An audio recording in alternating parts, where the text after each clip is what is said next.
조합재 TV 시청자 여러분 안녕하십니까. 2019년 1월 21일 저녁 8시 32분입니다.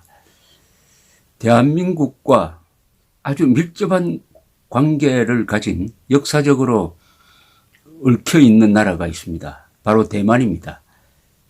대만, 한국 모두 통일 문제를 눈앞에 두고 있습니다. 그리고 대만은 중국, 한국은 북한의 위협하에 놓여 있습니다. 공통점은 북한은 핵무장했고 대한민국은 핵무장하지 못했다. 대만도 핵무장한 중국, 핵무장하지 못한 대만 신세 이렇게 비슷합니다. 그 차이는 있죠.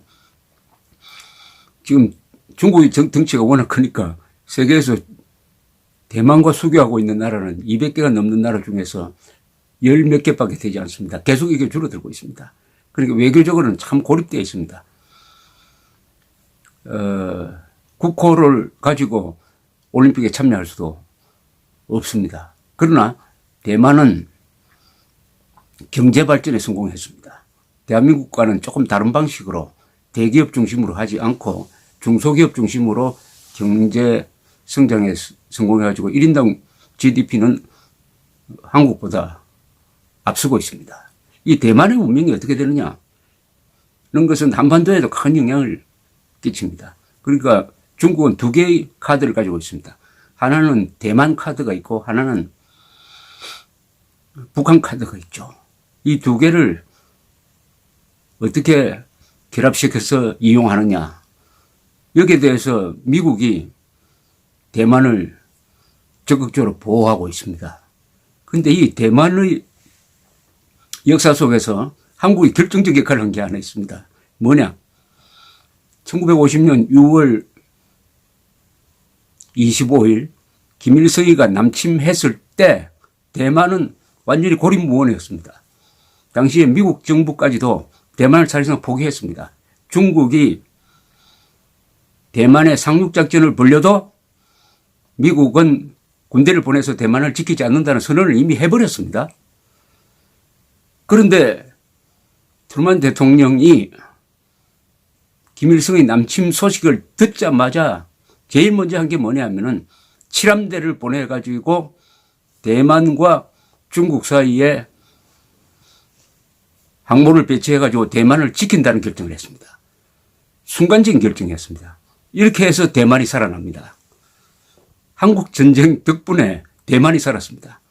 그때 트루만 대통령은 세계적 전략 구상에서 스탈린이 한국을 치는 것은 중국을 시켜서 대만까지 먹으려고 하는 모양이구나 이렇게 생각했던 것입니다.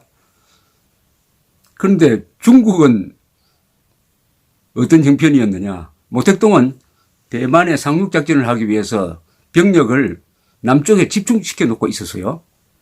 그런데 김일성의 남침으로 한국에서 전쟁이 일어났습니다. 그런데 김일성이 잘 나가다가 인천 상륙작전으로 이제 밀리기 시작했어요.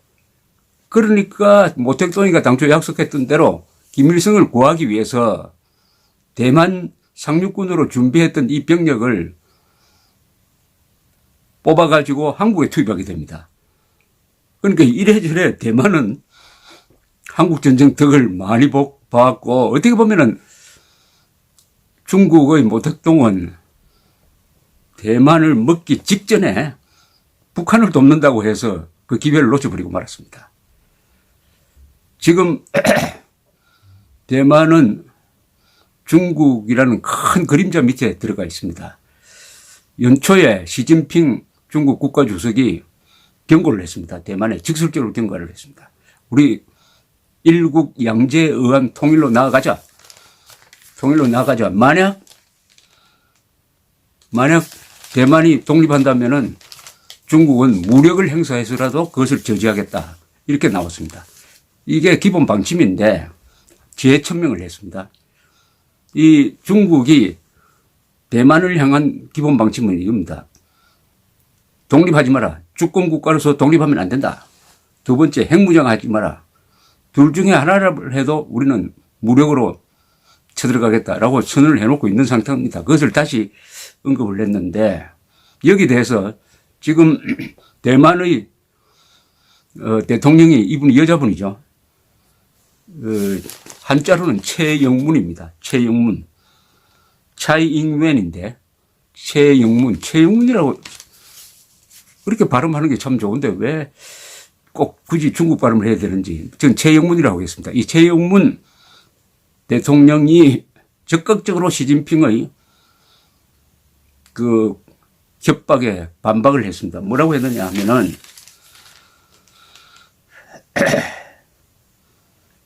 대만이 지향하는 가치는 민주적 가치다. 우리는 중국에 권고한다. 과감하게 민주주의를 향해서 나아가시오. 아주 멋진 이야기를 했습니다. 대만은 자유민주주의다. 그러나 중국은 공산 독재 아니냐. 중국은 협박하지 말고 민주화 시켜라. 그리하여 우리 같은 제도를 만들자. 이런 이야기죠. 일국양제. 중국의 통일 노선이 일국양제입니다. 이게 북한이 말하는 연방제 통일하고 그 맥락을 같이 합니다. 양쪽 제도를 그냥 두고 통일했다고 하자. 일종의 사기죠. 그러나 중국은 97년부터입니까? 90년대 말부터 홍콩을 영국 식민지인 홍콩을 이제 돌려받아 가지고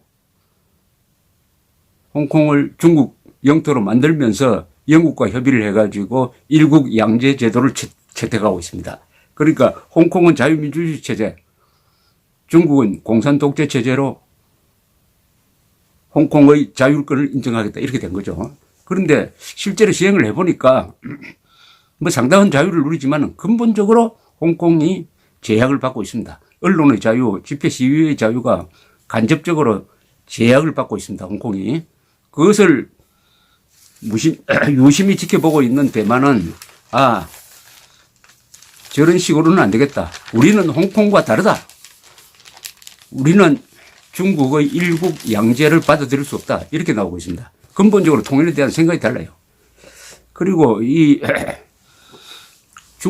대만의 양대 정당이 지금 이 최영문 대통령은 민주진보당. 이 민주진보당은 대만이 독립해야 된다는 사람들이 지지자입니다. 그리고 장개석의 국민당이 있죠. 국민당은 옛날부터 통일해야 된다는 목표를 갖고 있었는데 그 사람들이 말하는 통일은 대만 중심의 통일이었어요. 그러나 어쨌든 통일지향적입니다. 그런데 이번에 최영문 대통령이 시진핑의 위협에 정면으로 맞서니까 아주 여론에 큰 변화가 일어났습니다.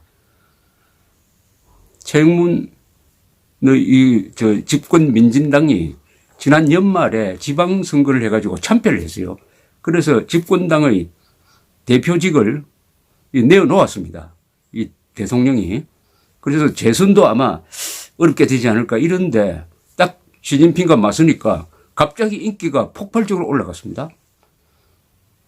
이것은 뭐냐? 역시 대만 사람들이 중국으로 흡수되는 통일은 바라지 않는다는 것을 보여주었습니다. 놀랄 정도입니다. 더구나 야당인 국민당 사람들까지 이 최영문을 지지하는 쪽으로 바뀌었습니다. 이건 한국에 대한 시사점이 많습니다. 만약 문재인 대통령이 지금과 같은 정책을 펴가지고 이게 대한민국이 핵무장한 북한 쪽으로 굽히고 들어가는 식으로 해가지고 이게 무슨 남북연합이라든지 낮은 단계 연방제 쪽으로 가는 거 아니냐 하는 것을 국민들이 알게 될 때는 그때는 최영문처럼 그런 연방제 통일 반대, 대한민국의 자유와 시장경제, 반공자유민주주의 체제 지키겠다 하고 김정은을 정면으로 공격하는 사람이 열화와 같은 지지를 받아가지고 선거에서 이길 가능성이 있다. 아직 그 단계까지는 안 갔지만은 국민 여론이 지금 잠재된 한국의 국민 여론이 대한민국이 북한 쪽으로 들어갈 수는 없지. 북한과 결합될 수는 없지. 하는 생각을 다 가지고 있을 것입니다. 그런데 이번에 대만에서 일어나고 있는 이런 변화는 하나의 시사점을 줍니다. 여기 국민당은 장개석 총통이 만들었고 그 아들 장경국이 1980년대 인계를 받아가지고 아주 이 민주화로 이행되는 과정을 아주 잘 했습니다. 대만과 한국은 민주화에 있어서도 그리고 경제개발에 있어서도 세계적 성공 사례입니다. 그런데 지금 당면한 처지도 다 비슷합니다. 핵을 가진 나라로부터 다 가지 위협에 처해 있고 앞으로 통일을 어떻게 하느냐에 대해서도 다 고민하고 있는 공통점이 있어가지고 대만의 모습을 우리가 잘 연구를 해야 됩니다.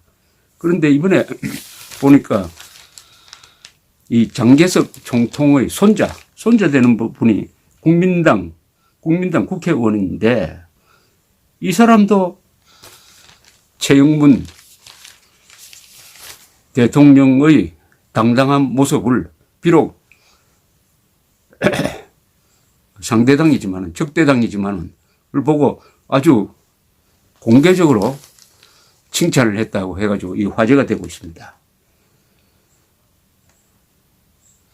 이 장개석 손자가 뭐라고 그랬느냐? 중국이 말하는 일국 양제 받아들일 수 없다. 우리 홍콩과 대만은 다르다. 이렇게 이야기를 했습니다. 문제는 대만의 운명은 사실은 미국에 달려있죠. 미국이 대만을 놓칠 수가 없죠. 왜냐하면 대만을 놓쳐버리면은 흔히 대만을 불침항모라 그럽니다. 그건 뭐냐? 침몰하지 않는 항공모함이다 이거죠. 그만큼 대만의 전략적 중요성이 있습니다. 왜냐? 남중국해, 동중국해를 연결하는 그 한복판에 있어서 중국이 대만을 딱 장악해버리면은 이 인도양, 태평양을 중국이 멋대로는 아니지만 큰 영향을 미치면서 제해권을 장악할 수 있는 거점이 되는 것이죠.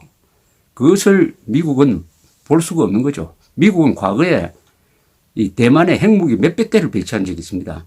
그러다가 70년대에 미중화해 그리고 미중 수교로 가면서 다 철수했습니다만은 전략적으로는 절대로 미국이 대만을 포기할 수가 없고 대만 국민들도 중국에 붙자는 세력은 아직은 소수다 이렇게 보여집니다. 그런데 대만이 한국과 또 비슷한 점이 대만도 60대, 70대, 80대에 걸쳐서 핵무기 개발을 시도를 했습니다. 한국은 70대 조금 하다가 미국의 압력에 걸려가지고 1976년에 포기를 합니다. 박정희 대통령이. 그러나 이 대만은 끈질기게 계속을 합니다. 끈질기게. 60대, 70대, 80대까지 20년 이상 숨겨가면서 그 기술도 상당히 진척이 돼가지고 이 핵폭탄을 만들 수 있는 재처리 기술은 스스로 개발을 하고 했는데 미국이 또 끈질기게 감시를 해서 결국 미국의 압박으로 1988년 무렵에 대만이 손을 들어버립니다. 이 손을 드는데 결정적 역할을 한 게 미국 CIA의 공작이었어요. 뭐냐? 이 핵개발의 제일 핵심적인 자리에 있었던 사람이 대만의 원자력 연구소입니다. 원자력 연구소 소장, 한자로 장선이라는 사람인데 이 사람을 보습을 해버렸어요. CIA가. 그리고 완전히 CIA의 정보원으로 만들어버렸습니다. 테스트를 다 해가지고 CIA의 정보를, 그러니까 대만 핵개발의 책임자가 미국 CIA의 정보원이었습니다. 그러니까 핵개발 상황을 다 미국에 알려주었습니다. 물끄러미 지켜보던 미국이 나중에 확보한 증거를 딱 가지고 장경국 총통에게 들이댔습니다. 그러니까 장경국 총통도 항복할 수밖에 없었죠. 그래서 미국이 요구하는 대로 시설을 다 폐기하고 핵을 포기하게 되었습니다. 지금 아마 상당히 후회하고 있을 겁니다. 그때 핵 만날 무릅쓰고 핵을 개발했으면은 지금 중국으로부터 저는 위협을 받지 않았을 텐데. 그러니까 핵을 개발한다는 게 얼마나 어려우냐. 핵무기를 개발한다는 게 하는 것을 잘 보여줍니다. 만난을 무릅쓰고 핵 개발 성공하는 게 북한이고 인도, 파키스탄, 이스라엘입니다. 다 이유가 있습니다. 이스라엘은 미국이 묵인을 했습니다. 유대인들의 나라니까, 유대인들이. 그리고 인도는 워낙 덩치가 크니까 저걸 뭐 어떻게 제재를 해도 잘 먹혀들지도 않고 나중에는 인도가 중국을 견제하는 나라니까 결국은 제재도 풀어버립니다. 미국이. 파키스탄은 뭐냐. 인도가 핵 개발했으니까 인도와 적대국인 파키스탄이 핵 개발하는 것은 너무나 당연하고 또 파키스탄도 나라가 큰데 그러나 제재를 미국이 좀 하다가 이 9.11 테러 이후에 아프가니스탄 내 있는 탈레반을 소탕하는 작전을 할 때 이 당시에 무샤라프 파키스탄 대통령이 미국에 적극적으로 협조하는 바람에 파키스탄에 대한 제재는 없어지고 오히려 연간 한 30억 달러씩 파키스탄에 원조를 주었습니다. 그럼 한국은 왜 핵 개발 못했느냐? 아마 한국도 핵 개발을 했었어야 되는 것 아니냐. 지금 후회 막급인 사람들도 많을 겁니다. 우리가 좀 어려움을 겪더라도 핵 개발을 해가지고 그걸 가지고 미국과 딜을 할 수 있지 않았을까. 그래서 우리가 핵 개발 그럼 포기하겠다 좋다. 그러나 빼간 전술핵은 재배치해가지고 공동사용권 갖자. 이러면 핵 개발 포기하겠다. 이런 식으로 할 수 있었는데 그만한 국가 의지가 나오지 않았습니다. 그것은 한미동맹에 너무 의존하다가 보니까 우리가 핵 개발하면 미국이 막을 텐데 이렇게 지레 겁을 먹고 이렇게 돼버렸습니다. 자주국방 의지가 한미동맹의 부작용입니다. 자주국방 의지가 약해져 버렸습니다. 이렇게 해서 지금 대한민국이 참 어려운 처지에 있습니다. 어쨌든 대만의 동향을 면밀히 살펴볼 필요가 있습니다. 감사합니다.